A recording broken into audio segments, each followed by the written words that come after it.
Identifying. The king of cakes. Chopper for the win. G'day guys, welcome back to Cakes by Chopper.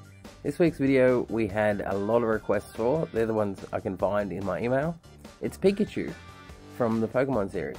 What you're going to do is start off with a cake that is roughly the size of an A4 piece of paper. Cut it into quarters and then stack it up into two pieces and cut out the shape of what I'd call a strawberry. And once you've stacked them all up together, you can start tapering down the edges, keeping the top round and leaving the bottom basically untouched, because you're going to add his thighs on ready for his legs. To create the top of the legs, or what I call his thighs, just use some of the offcuts, round off the edges of a triangle, and you can cut it in half and then just push them to the side. To secure the cake flat to the cake board, you're going to put a little bit of buttercream down, fill all the layers with as much as you require. You don't want to put too much because it'll seep out the sides with the weight of the fondant. After you've applied the first crumb coat, you can put on your second coating of the buttercream, and this is where you're going to give Pikachu some shaping with his face, because you could add little pieces of cake in there, but the weight of it's a little bit tricky, so I just built it up with a little bit of buttercream. I found it's the easiest way to do. Go around, smooth it out, ready for your fondant.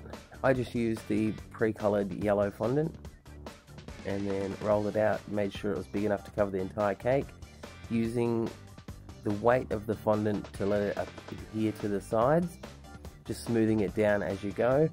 And once you've got it all smooth around the edge, you can cut away the excess, but you're going to keep this because this is what's going to make his tail and his ears. Now, using the sculpting tool, I put it on a 45-degree angle and traced the bottom to finish it off neatly, as you've seen in previous videos. Roll out the offcuts of your fondant, cut out his lightning bolt shaped tail, and then you're going to pop that in the freezer. Do the same for his ears, which are just two elongated triangles, and poke a skewer into those. His tail's going to be quite thick because you want it to stand up.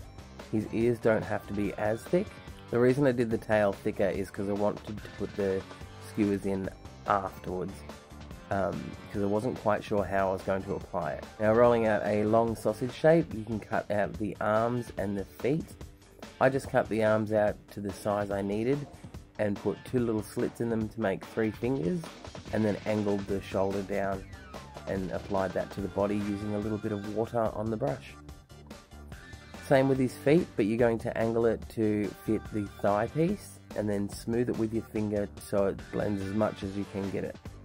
And using some petal dust, I just used my finger and a soft brush to add in his rosy cheeks. You can paint these on if you don't have any petal dust, but I just thought it looked kind of cool with this makeup blushy type effect.